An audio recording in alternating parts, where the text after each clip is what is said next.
Four of them things. This was a tale of two halves, and it really was. In that first quarter, what you could see from the Knicks was they were playing great offense, but their defense really wasn't there. You can make the argument that the Knicks really didn't show up defensively. Offensively, slowly but surely, they got it going. Jalen Brunson and Josh Hart defined the first half. Their scoring, their leadership, their three-point shooting led the Knicks and made it a very close game at half. The Knicks were leading 3 points on the Hornets at halftime.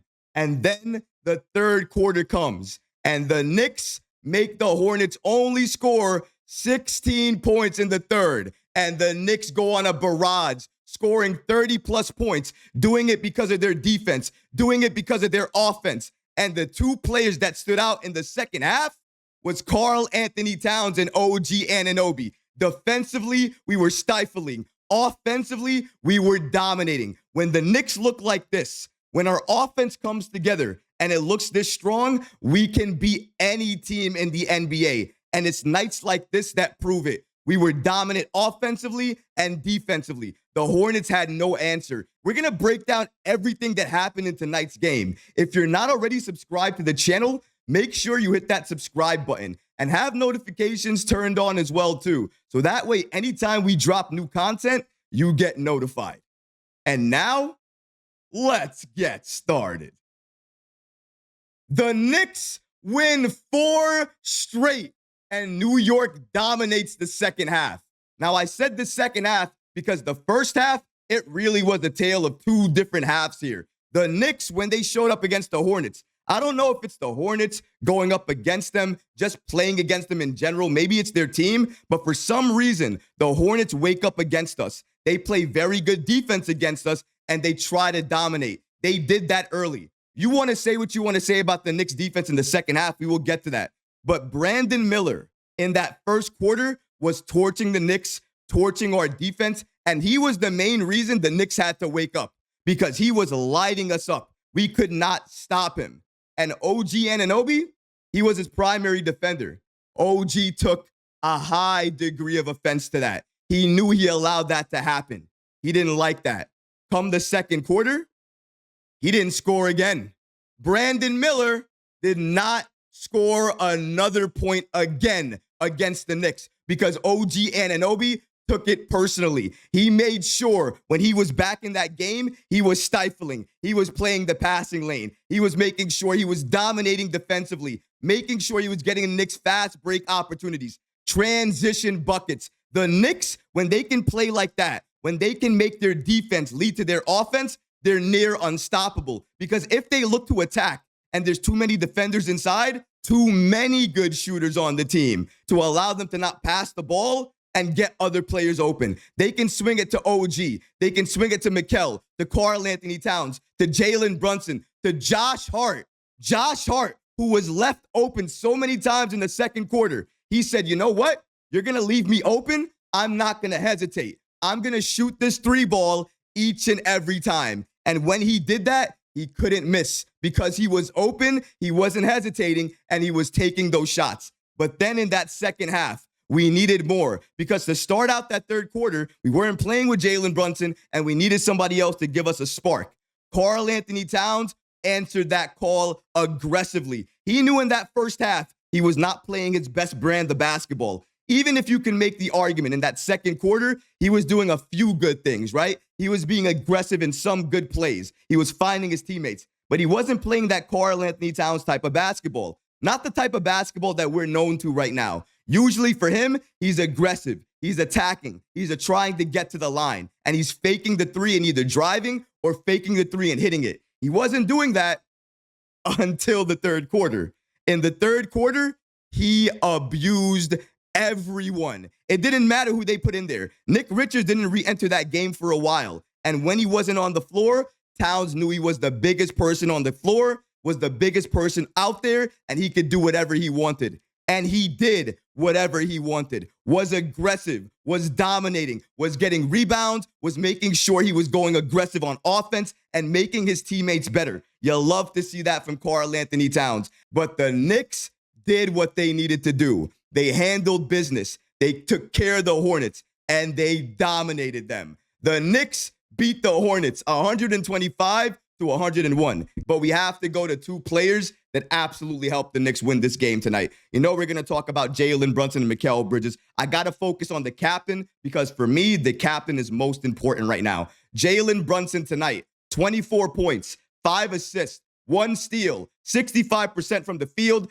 5 of 6 from 3, didn't play in the fourth quarter. Now, we're going to get to why he didn't play in the fourth quarter, but let's talk about what he did do.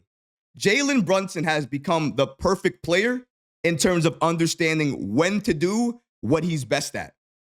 Jalen Brunson is the best scorer we have on the Knicks. You could argue with me forever. He's the best scorer we have on this team. Offensively, there is nobody that can do what he does. He can score on every level. Use his body in a way that nobody else can do. He gives other defenders fits. They don't know how to defend him. Jalen Brunson, he recognized in that first quarter, nobody had it going. Nobody for the Knicks could do anything on offense. So what did he do? He stepped up and he gave you the most first quarter points that he scored in a first quarter at all this season, scoring 19. It was 19 points. 19 is ridiculous. Now, I mentioned that Jalen did not play in that fourth quarter, right? Jalen took a lot of shots in this game. There was one sequence, I think he took an elbow, went to the ground, and then he was holding his ribs. He came out of the third quarter, I believe, with 2 minutes left to play, and we did not see him again. Came out of the game, went straight to the locker room. Good news here, though. Jalen Brunson did return to the bench, but he had a wrap around his wrist. Not his wrist. A wrap around his waist. Let's take a look at exactly what the updates we have about Jalen Brunson are. And you can see the image right there with the wrap right around his waist as he's talking to Campaign there in the image. Shout out to New York Knicks basketball and Knicks Muse on the app X for giving us the following information. So Jalen Brunson hasn't played in the fourth quarter in 3 consecutive games. That's because the Knicks have been dominant. Let me read that to you guys one more time in case you guys didn't hear that. The Knicks have been so dominant that we have not been able or even had to be able to play Jalen Brunson in the fourth quarter. We haven't needed him because Towns able to hold it down. OG able to hold it down. Mikal Bridges able to hold it down. We have so many stars, so many players on this team that can help us on offense, help us on defense. We don't need to rely on Jalen Brunson anymore. It used to be Jalen Brunson or bust. It used to be, what are the Knicks going to do in the non-Brunson minutes? Let me answer that question this season. Cook, dominate, destroy, and make sure our captain can rest as much as he needs to because he doesn't need to go off for us to win anymore. We have other players that can help us do that. But going back to this image, as you see here for Kristen Winfield of the New York, I believe it's the New York Daily News, he gives us the following information here. He states, Jalen Brunson is back on the bench wearing a wrap around his lower back, around his waist, and it's available to return tonight against the Hornets. So I want to make sure something is clear here. Jalen Brunson, if he was needed to, if he was forced to, he could have came back into this game, he could have played, but he did not come back because the Knicks were blowing out the Hornets as much by, I think, around 25 to 27 points during this game. He didn't need to come back, and I am thankful for that. I am thankful the Knicks were so dominant that we didn't have to force our hand, force Jalen to come back and play those late-stage minutes. And Tom Thibodeau, by the way, if Jalen was able to return and he knew that and the game was close, he would have came back. Mikal Bridges tonight, 19 points, 47% from the field, 7 assists, 3 rebounds, 1 steal, plus 24 on the night. But he played the entire game until there was 1 minute and 30 seconds remaining. I have a theory about this. Now, go with me here, work with me here. I think Mikal Bridges, in some way, said to Tom Thibodeau before the game, Coach, if you need me to stay in this game, if you need to play me all game, go ahead and do it. I have no problem with that. I am ready. I'm ready to do whatever you need me to do. Because it doesn't make sense out of nowhere that he plays the entire game. Now listen, was he effective?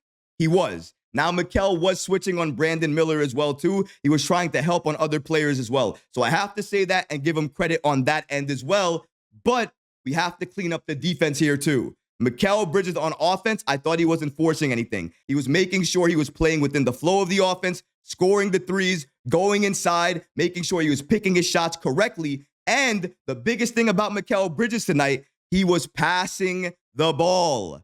Passing the ball. He's a playmaker. I've said it before. If you put the ball in Mikal Bridges' hands, good things are going to happen. He can move the ball with the best of them. He was doing it in Brooklyn, and I knew he could do it with the Knicks. And lo and behold, I think it was in the first half. The first half, he had 6 assists already. He ended it with that. That means he can definitely do some more playmaking if he's asked to. I need to see him with the ball in his hands more. And maybe with Achua coming back, and maybe with Tom Thibodeau expanding the bench, maybe the starters rest more, and you see Mikal Bridges be the only lone starter with the bench unit. I thought that was going to be his role starting the season. Maybe now as we're getting healthier, that's going to start happening. So we're going to Karl-Anthony Towns here tonight. Now, Karl-Anthony Towns tonight, like I said before, that first half, he did not do what we needed him to do. He was not really dominant. And the Hornet players were attacking him inside. We have to face that. They were aggressive down low. They were pushing him around. They were trying to get what they wanted inside. And when they penetrated, they passed the ball directly to the corner, and they were able to get open shots. I think we all saw that. So Karl-Anthony Towns, for everything he's doing well on offense, and he's doing a lot good on defense in terms of the rebounding as well. And he's also starting to get blocks. So he's doing a little bit better defensively. I want to give him credit for that. He still needs to clean it up a little bit. I think he helps too much sometimes. And when he does that, he's vulnerable to get caught with the back door, or sometimes he'll be pulled out of the paint and other players will attack. They'll cut inside and it'll be an easy basket for them. Towns needs to understand that with his position at the 5 sometimes, he can't go so easily out of the paint, because once he does that, it's an easy basket for the other team. They're going to spot that and they're going to jump right inside. But Towns still had a very dominant game. 27 points, 9 of 15 from the field, 16 rebounds, 2 blocks. I mean, Karl-Anthony Towns tonight in the second half, that's the half that Towns defined for us. We scored 30-plus points in that quarter. A lot of those points were because of Karl-Anthony Towns, his dominance, what he was doing, not only on the defensive side of the ball, because I thought in that third quarter, what the Knicks were stopping to allow was their penetration. The Hornets were penetrating a lot in the second quarter, a lot in that first half. The Knicks took it away in that third quarter. They said, you're going to try to do this to us? You're going to have to shoot against us now. If you want to try to shoot the 3 or try to shoot the mid-range, go ahead. But if you try to penetrate against us, we're going to collapse on you, try to take the ball away from you, and try to be disruptive. They were doing that. That led to fast break points, to better transition buckets. We saw that from Josh Hart, from OG Anunoby, and from Karl-Anthony Towns. That monster dunk that he had on the rookie was a transition basket from Jalen Brunson to Karl-Anthony Towns, and he dominated, dunked it, nearly broke the rim on his head. Towns needs to be that aggressive all game long. We need that to happen. I think it was Deuce McBride, OG Anunoby, Mikal Bridges, and who was the other? Precious Achua. It was at least those 4 on the court. I don't remember the exact other player that we had on there. Probably Josh Hart at times. But either way, that lineup out there, they can switch defensively on everything. They can attack on everything. They can score on everywhere on the court. They're a threat inside and outside. And defensively, because they can switch so easily and they don't give up height, they don't really give up that much size, and all of them are so strong, it makes the Knicks so dangerous. It's probably one of their deadliest lineups that I saw tonight. And we didn't even see it for that many minutes. That means we can still get better as a team. Better defensively, better on offense. And Achua is the key to that because of the way he moves off ball, the way he can get that defense intact.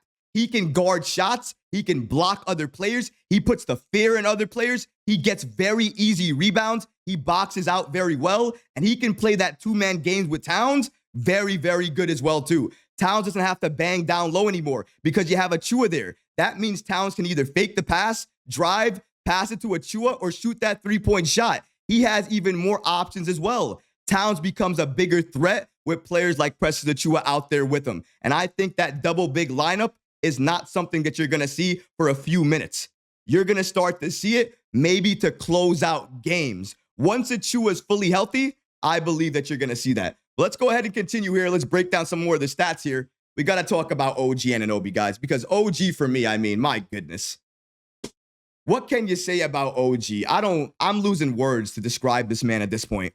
OG Anunoby tonight, 25 points, 6 rebounds, 4 steals, 2 blocks, 2 assists. He is worth every penny according to Knicks Muse, and I have to agree. OG Anunoby, that first quarter, his defense was an OG Anunoby defense. He was getting beat very easily, but you got to give credit to Brandon Miller. He came up, he came to show out, and he was playing some of the best basketball that we've seen. OG, from the second quarter on, played the best defense that I've ever seen. He took the matchup personally. He took that first quarter personally. He took getting beat personally. And each and every time he could, he was making it hard on Miller. He was attacking him, aggressive on him, hounding him on his neck. Every time he would get the ball, draped over him, making sure he would get the ball out of his hands, pass it to an open cutter that's driving down low, and they would get the ball and they would convert some points. Or OG Anunoby would take the ball and he would drive down low, go all the way to the basket. He would jam it down, go to the line, or jam it down, and we're converting. OG and that slam is becoming one of his patented moves. It's becoming a play that I'm always looking for now. It looks like when he's out there, he's having so much fun. He is playing within the flow of the offense, taking exactly what the defense is giving them. And then on defense, block shot, 3-point shot. That's the sequence. That entire play happens in 1 minute. 1 minute. Block, 3-point shot. 1 minute. 1 minute he does that in. Are you kidding me? Let's continue here and talk about what the rest of the starters did and the rest of the bench did here. So as we see, 47 minutes for Mikal Bridges. We got to get that down. OG Anunoby, 40 minutes. Karl-Anthony Towns, 39 minutes. Jalen Brunson, 27 minutes. Josh Hart, 38 minutes. Achua, 12. And Miles McBride, 28. Now, you can see the other minutes there. If you want to count those minutes, you can. I mean, I'm not going to count those minutes. You can count them for the rest of the bench that played in the garbage minutes that we had. Tom Thibodeau. I love the adjustments that you're making. I love the slight changes to the lineups that you're making. No arguments there. We got to talk about these minutes. We can't play the starters this many minutes, and then we're trying to be a postseason dominant team. Health is going to become a factor here. Mikal Bridges played basically the entire game. OG Anunoby played 40 minutes. The final score again was 125 to 101. We dominated this team more or less, I don't know, from the second quarter on, but really from the third quarter, we were destroying them. We should have put the starters on the bench much, much earlier. You want to know why we didn't? You want to know why Tom Thibodeau kept them out there? I'll tell you why. One player, Seth Curry, hitting 3 after 3 after 3 on us. But let's talk about what we're looking at here in terms of the team stats. I know you guys like it when I review the team stats. Let's break it down here real quick. The Knicks tonight,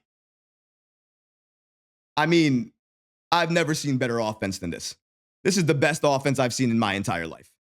The Knicks offensively tonight, 53.9% from the field, 54.5% from 3.